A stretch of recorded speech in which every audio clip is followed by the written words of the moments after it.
तुम लोग बहुत मस्त देखते हो रे। मेरा क्या है ना, तुम लोग जिस दिन बंद हो गए उस दिन मेरा दुकान शटर डाउन हो जाएगा।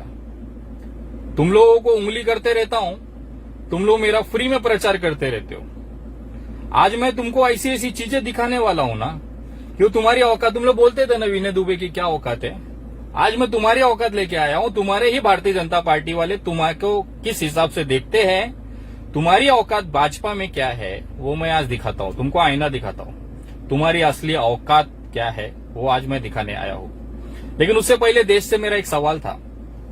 आप लोगों को मालूम है क्या, ये चौकीदार जो है ना वो कुत्ते क्यों पालते हैं? चौकीदार कुत्ते क्यों पालते हैं? क्योंकि कुत्ते भौंकते रहे, चौकीदार सोता रहे, इसके लिए पालते हैं। आजकल देश का माहौल ऐसा है कि यहाँ पे बातें जो है ना वो करोड़ों की हो रही है, दुकान जो खुल रही है वो पकौड़ों की है, और जो संगत है, याराना है, वो भगौड़ों के साथ में कड़क ना। और हम बनेंगे विश्व गुरु। खैर कोई बात नहीं। ये दिन रात अंधभक्त जो मेहनत करते हैं सोशल मीडिया पे, ये ऐसा करते हैं कि जैसे देश की आजादी में सबसे ज्यादा गोलियां इन्होंने खाई है। अरे बरोबर है, पूरे देश को नहीं पता है। मैं आज उनको बताना चाहता हूं कि देश की आजादी की लड़ाई में सबसे ज्यादा गोलियां इन अंधभक्तों ने ही खाई है, और उनका इस बार पुनर्जन्म हुआ है 2020 में।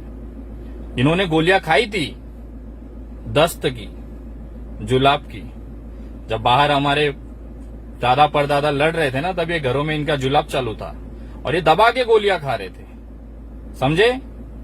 अगर लड़ते लड़ते ये social media WhatsApp Facebook Twitter पे अगर अंधभक्तों का अगर समझो दुखद देहांत हो जाए, तो मैं भारत सरकार से निवेदन करता हूं कि इनको ना चौकीदार चक्र से सम्मानित किया जाना चाहिए भविष्य में, क्योंकि बेचारे जो थे ना बहुत मेहनत करते थे।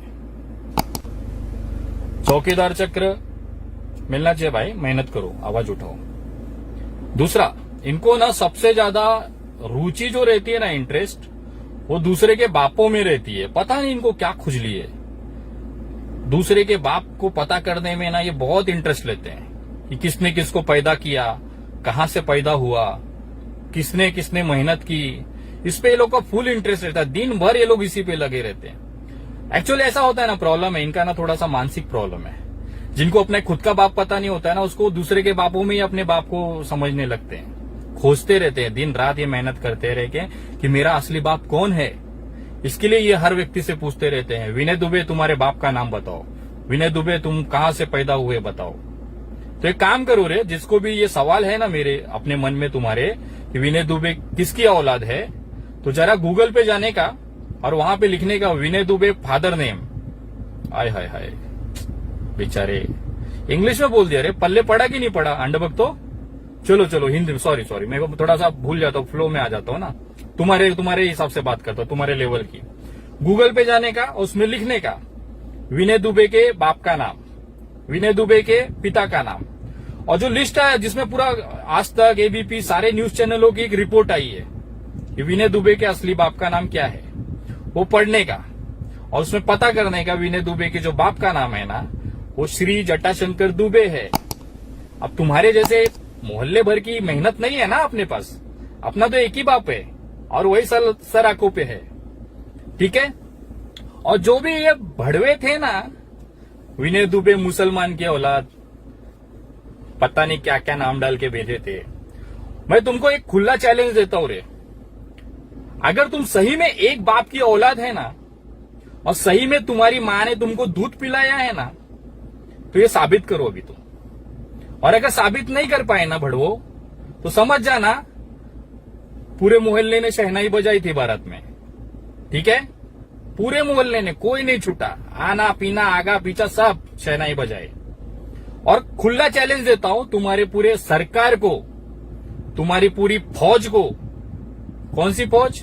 अंधभक्तों की फौज को, कि तुम्हारे पिछवाड़े अगर दम है ना, तो ये साबित करो कि विनय दुबे मुसलमान है। और अगर नहीं साबित कर पाए, बस वही मोहल्ले भर की शहनाई, ठीक है ना। अब आते हैं असली मुद्दे पे। मैंने अपनी वीडियो में बोला था कि भारतीय जनता पार्टी जो है ना, वो उसको बाप दादाओं ने 70 सालों तक वोट नहीं दिया, क्योंकि उनकी औकात नहीं थी देश संभालने की। क्या गलत बोला था? और इस पे जो अंधभक्त थे ना, जिनको कुछ पता नहीं होता है, अरे कम से कम जिसकी रोटियां खा रहे हो, जिसके 10 पैसे प्रति पोस्ट पे पल रहे हो, जिसके 2 रुपए प्रति ट्वीट पे पल रहे हो, अरे कम से कम उसका इतिहास भूगोल तो पता करो। अरे तुम्हारा बाप कौन था, दादा कौन था, ये तो पता करो। भारतीय जनता पार्टी का पहले का नाम था जनता पार्टी, और उससे पहले का नाम था भारतीय जनसंघ, जो 1951 में पैदा हुआ। ये जो पार्टी थी ना 1951 में पैदा हुई। अभी मैं बोलूंगा तो तुमको यकीन नहीं आएगा। नहीं हूं मैं, फेंकने से याद आया, मैं भी सोच रहा हूं ना, एक 50 लाख करोड़ रुपए के पैकेज की घोषणा कर देता हूं। क्या है ना, माना अंधेरा घना है, फेंकना कहां मना है। ठीक है कि ज्यादा फेंकू? कि जितने भी लोगों ने मुझे कमेंट किया था ना मेरे फेसबुक पेज पे, वो सारे स्क्रीनशॉट मार के मैंने आईटी सेल को ही फॉरवर्ड कर दिया कि भाई देखो तुम्हारे अंडभक्त क्या कह रहे हैं। अरे कम से कम ट्रेनिंग तो अच्छे दो। 10 पैसा प्रति पोस्ट देते हो, कम से कम अपने बच्चों को ट्रेनिंग तो दो। उनको खुद को ये पता नहीं है कि उनकी पार्टी कब पैदा हुई। कमाल है ना। और ये दुनिया को घूम घूम के देश का इतिहास, धर्म का इतिहास बताते हैं। अरे झंडू, एक बात बताओ रे, तुम लोग जिस तरह से बोलते हो विनय दुबे हिंदू विरोधी है, भारतीय जनता पार्टी का विरोध करना मतलब हिंदू का विरोध नहीं होता है, और बीजेपी का विरोध करना मतलब हिंदुत्व विरोधी हो ऐसा नहीं होता है। ये मैं बोलूंगा तो बुरा लगेगा। लाया हूं तुम्हारे लिए गिफ्ट डायरेक्ट आरएसएस से। जरा सुनो, आरएसएस के हमारे माननीय जोशी जी जो महासचिव है वो क्या कह रहे हैं। आज तुम लोग मुंह के बल गिरोगे रे अंडभक्त। तो आज तुम्हारी तबियत से तुम्हारी बात तुम्हारे मुंह पे ही मारूंगा। मैं तो कुछ बोल ही नहीं रहा हूं। भारतीय जनता पार्टी का विरोध करना मतलब हिंदुत्व का विरोध या हिंदू का विरोध है, ऐसा नहीं है। ये मैं नहीं बोल रहा हूं, ये आपके आरएसएस जिन्होंने भारतीय जनता पार्टी को आज इस लेवल पे लाया है, उस संगठन खुद कह रही। मैं ऐसा क्या कर दिया जो हिंदू विरोधी हो गया? मैं सिर्फ भाजपा विरोधी हूं, कट्टर हो भी। और भाजपा का मतलब हिंदू धर्म नहीं है, ये मैं नहीं बोल रहा। पिछले वीडियो में देखा ना आरएसएस के जोशी जी क्या कह के गए, और तुम लोग तो उनके भी नहीं हुए रे। एक्चुअली तुम लोग का प्रॉब्लम क्या है ना, तुमको हिंदुत्व का डेफिनेशन ही नहीं पता है। हिंदुत्व कहते किसको हो यही नहीं पता है। मैं विनय दुबे ना कट्टर हिंदुत्व पे चलता हूं, कट्टर हिंदुत्व पे।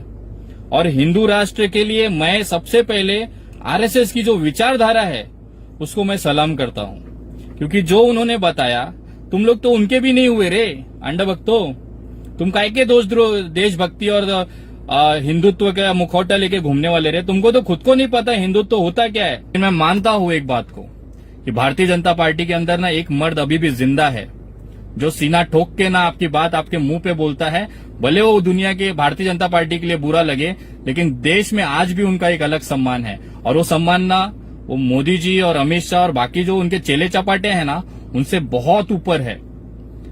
अगर मैंने ये शब्द कहा कि मुसलमानों के ऊपर आप आंख उठा के, जो दूर की बात है आप उस पर उंगली छू के दिखा दो, हम लोग अपनी सीना आगे करके खड़े हैं।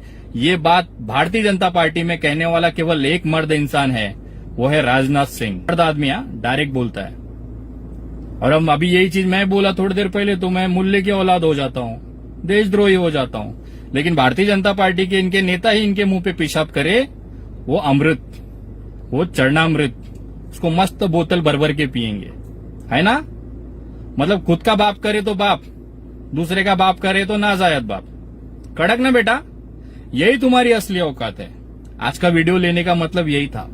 और आपको पता है ये पूरे देश में हो क्यों रहा है? अचानक से ये सब माहौल बनाया जा रहा है। जो लोग भी आवाज उठा रहे हैं उनको जेलों में डाल दिया जाता है। जो भी सरकार के नीतियों से सवाल पूछे उसको मुसलमान बना दिया जाता है। अरे यार, मुझे कभी कभी लगता है ये जो अंधभक्त है ना, ये जितना प्रचार इस्लाम का करते हैं ना, शायद उतना तो मुसलमान भी नहीं करता होगा। इन अंधभक्तों को जो अपने नाम के आगे शिव भक्त, राम भक्त, हिंदू और पता नहीं क्या क्या कट्टर ये वो लिख के रखते हैं, वो लोग दिन रात अपने पोस्टों पे कमेंटों में जाके इस्लाम के, कुरान के, पवित्र ग्रंथ कुरान में ये आयात, ये सूरा, अरे अपने भागवत का भी, अपने रामायण का भी आपको पता है क्या कितने श्लोक हैं? दिन रात आप लोग इस्लाम का प्रचार करते रहते हो। मुझे कभी कभी डाउट होता है, ये साले अंधभक्त साले इस्लाम के प्रचार के लिए हिंदू धर्म का इस्तेमाल कर रहे हैं कि क्या हो रहा है? अरे जितना तुम लोग इस्लाम को देने के लिए बात करते हो ना, प्रचार करते हो, उतना अगर अपने हिंदू धर्म का प्रचार किए होते ना, तो सही में आज पूरा देश अपने हिंदू धर्म को सलाम कर रहा होता। करते हैं, लेकिन तुम जैसे जाहिलों की वजह से ना गालियां पड़ती हैं। देखा मैं एक हिंदू नाम का, कट्टर हिंदू पता नहीं क्या तो नाम था वो बंदे का, मैंने भेजा है साइबर सेल को, वो स्क्रीनशॉट उसकी लिंक भेजी है मुंबई पुलिस को। उस बंदे ने उसमें लिखा कि तुम्हारा जो मोहम्मद है ना, वो कुछ गलत शब्द इस्तेमाल किया, और तुम सारे मुल्ले जो है ना वो हलाला की पैदाइश है, ऐसा लिख के उन्होंने पोस्ट किया, कमेंट किया। और एक मुस्लिम अंडभक्त, क्योंकि वो भी मां बहनों की गाली दिया ना, तो मेरे लिए वो भी अंडभक्त है। मुस्लिम हो हिंदू हो कोई फर्क नहीं पड़ता है, जो मां बहनों पे आ जाता है ना वो अंडभक्त है मेरे हिसाब से। तो उस मुसलमान भाई ने बताया, वहां पे लिखा कि हलाला का ना जो शुरुआत है वो तुम्हारे हिंदू धर्म से शुरू हुआ है, क्योंकि द्रौपदी के 5 पति थे। कितना गंदा लगा। उसकी मैंने कंप्लेन ना साइबर सेल में की है, दोनों के खिलाफ। और इन साले चूतियों की वजह से ना हमारे सीता मैया पे, हमारे देवी देवताओं पे, इनके मोहम्मद पे, इनके नबियों पे लोग गाली गलौज करते हैं, एकदम खाली, एकदम बोलते हैं ना नीचे जाके गाली गलौज होती है। एक बात बताओ, ये कैसा धर्म का प्रचार है? ये तुम्हारी वजह से, अंडभक्तों की वजह से हमारे हिंदू भगवानों पे गाली गलौज होती है, और तुम हिंदू, कट्टर हिंदू हो, और मैं उसका विरोध करूं तो देशद्रोही और हिंदू विरोधी हो गया। वाह। मैं अगर आज की तारीख में, सरकार अगर कहती है एग्जाम्पल कि तुम मजदूरों का ध्यान रखो, मजदूरों को संभालो, उनको भोजन करो, उनको यात्रा करने के लिए मदद करो, सरकार अगर हमसे कहती है, और यही सवाल अगर हम सरकार से कर देते हैं कि आप मजदूरों को, उनको भोजन दो, उनको यात्रा करने के लिए व्यवस्थाएं करो, तो हम देशद्रोही हो जाते हैं। कड़क ना, मतलब अपना ही नियम अपने ही पिछवाड़े डाल लेने का। अगर हम सरकार हमके कहे कि अपने आसपास लोगों को भोजन खिलाओ, मदद करो, और यही चीज सरकार से हम बोल दे कि भाई गरीबों के लिए, मजदूरों के लिए भोजन की व्यवस्था करो, तो हम देशद्रोही हो जाते हैं। कड़क नीति है ये लोग की। और भारतीय जनता पार्टी ये हमेशा से उद्योगपतियों की रही है। ये बात मैं नहीं कह रहा हूं, ये बात खुद अमित शाह जी कह रहे हैं कि जो लोन माफी या फिर जो भी उनकी सहूलियत है वो केवल उद्योगपतियों को मिलेगा, किसानों को मिलेगा नहीं, मजदूरों को उसका फायदा मिलेगा नहीं। ये मैं नहीं कह रहा हूं, ये खुद अमित शाह जी कह रहे हैं, अपने मुंह से कह रहे हैं। जरा आप इसे सुनिएगा कि अमित शाह जी उद्योगपति है, जो भारतीय जनता, मैं हमेशा कहता हूं ये जो भारतीय जनता पार्टी है ना, ये अमीरों की सरकार है, ये गरीबों के लिए कुछ नहीं करेगी। ये विदेश में भारतीय जो अमीर हैं उनके बच्चों को लाने के लिए फ्लाइट ला सकते हैं, ये हेलीकॉप्टर से करोड़ों के फूल लोगों पे बरसा सकते हैं, लेकिन मजदूरों के लिए ना ट्रेन नहीं चला सकते। ये 20 लाख करोड़ रुपया देंगे उन लोगों को जिनसे ये 700 रुपए का रेलवे टिकट लिया है मजदूरों से। 20 लाख करोड़ का झुंझुना दे दिया है, लेकिन ये आपको 20 लाख करोड़ उसी तरह से पहुंचेंगे जिस तरह से 15 लाख रुपए आपके अकाउंट में जमा हुए हैं। बस वही हिसाब किताब है। और आज के डेट में मजदूरों की जो हालत है वो देखने के बाद रोना आता है, रोना, कि कैसा कोई इंसान जिसको हमने राजा उस गद्दी पे बिठाया, क्या उसको दिल नहीं है क्या? क्या उसके अंदर वो मानवता, इंसानियत नहीं है क्या? या उनके जो ये अंडभक्त फौज है उनको ये दिख नहीं रहा है क्या? मैं आज एक इनाम घोषणा करता हूं, जो भी अंडभक्त अपने पोस्ट पे, या कोई भी भारतीय व्यक्ति या कोई भी व्यक्ति मुझे वो पोस्ट दिखा दे अंडभक्तों की, जिसमें उसने मजदूरों के लिए आवाज उठाई हो, अपनी सरकार से पूछा हो, सवाल पूछा हो, अगर ऐसा कोई अंडभक्त है तो विनय दुबे भीख मांग के उसको 50,000 रुपए का इनाम देगा। भीख मांगे, मेरी औकात नहीं ना, तो भीख मांग के दूंगा मैं। 50,000 रुपए का इनाम मैं घोषणा करता हूं आज, कि जो भी ऐसा व्यक्ति अंडभक्तों की पोस्ट ऐसा दिखा दे जिसमें मजदूरों के लिए उन्होंने सरकार से सवाल पूछा है, आवाज उठाया है, उस व्यक्ति को 50,000 रुपए का इनाम दूंगा मैं। रखो, धर्म के नाम पे गाली गलौज करते रहो, उनको समय ही मत दो कि वो मजदूरों के बारे में सोच सके। लेकिन वो भूल चुके हैं, अब देश की हवा बदल रही है। आप कहते हो आत्मनिर्भर बनना है, मैं आपको कुछ क्लिप्स दिखाता हूं वीडियो, मोदी जी उसको देखिए और आपको पता चलेगा कि इसमें इतना आत्मनिर्भर रहना ठीक है या इससे ज्यादा होना है। ये 2 वीडियो मैं आपको दिखाता हूं, जरा देखिएगा कि क्या भारत का इंसान आज किस दशा में है और किस मजबूरी में वो ये कदम उठा रहा है। आप देखिएगा, और खास करके अंडभक्तों, तुम लोग तो देखो रे जाई लो कि तुम्हारे देश के प्रधानमंत्री, तुम्हारे देश की सरकार ने क्या हालत कर दिया है आज गरीबों और मजदूरों का। जरा देखो ये वीडियो।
ये है हमारा स्वर्णिम भारत, विश्व गुरु भारत, कचरे से खाना निकाल के खाता हुआ व्यक्ति।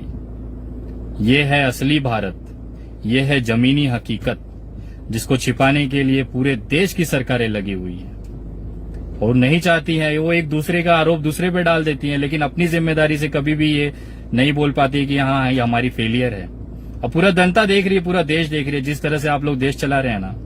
तुम्हारा टाइम आ गया रे बेटा, तुम्हारे सरकार का टाइम आ गया है। अब चाहे कितना भी झुंझुना दे दो, तुम्हारा समय आ गया है। तुम्हारा जो डाउनफॉल है ना, वो शुरू हो चुका है। ऐसे ही चलते रहो।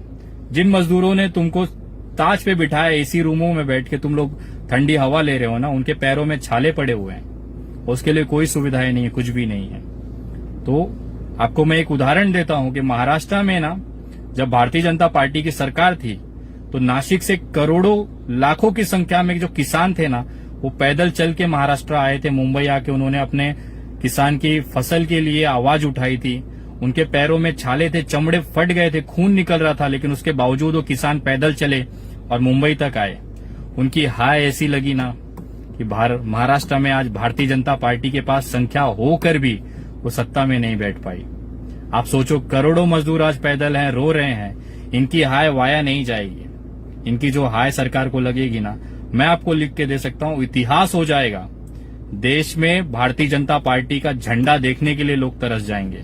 इस तरह का एक टाइम आएगा। यही जो घमंड आज इनके पास है ना, यही कांग्रेस के पास था आज से पहले। उनको लगता था अरे हमें कौन हटा सकता है, हम हमेशा से विजयी होंगे, हमें कौन हराने वाला पैदा होगा। लेकिन समय बदलता है, समय परिवर्तित होता है और समय बदलाव का एक नियम है, ये संसार का नियम है।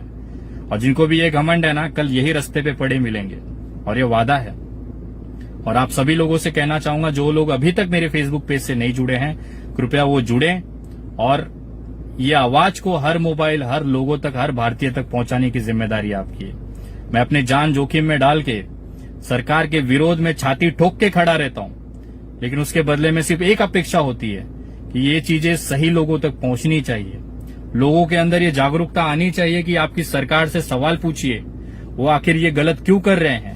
ये मेरी मेहनत अगर उसी दिन सफल होगी जब ये सारी चीजें, ये सारी जानकारियां उन तक ये पहुंचेगी।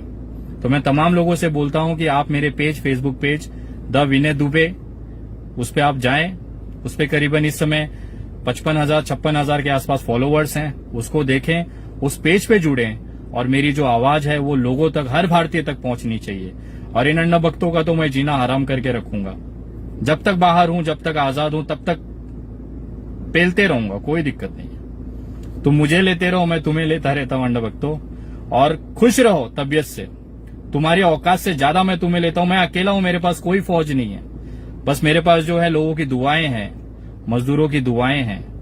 और उन लोगों के लिए बताना चाहूंगा कि मेरी जो अगली वीडियो होगी, वो जिस तरह से बसों में मैंने लोगों को भेजा है, जिस तरह से टेम्पो ट्रकों में मैंने लोगों को भेजा है, जिस तरह से रेलवे से मैं लोगों को भेज रहा हूं, अंदरूनी तौर पे एक पूरी की पूरी सीरीज उसकी वीडियो मैंने बनाई है।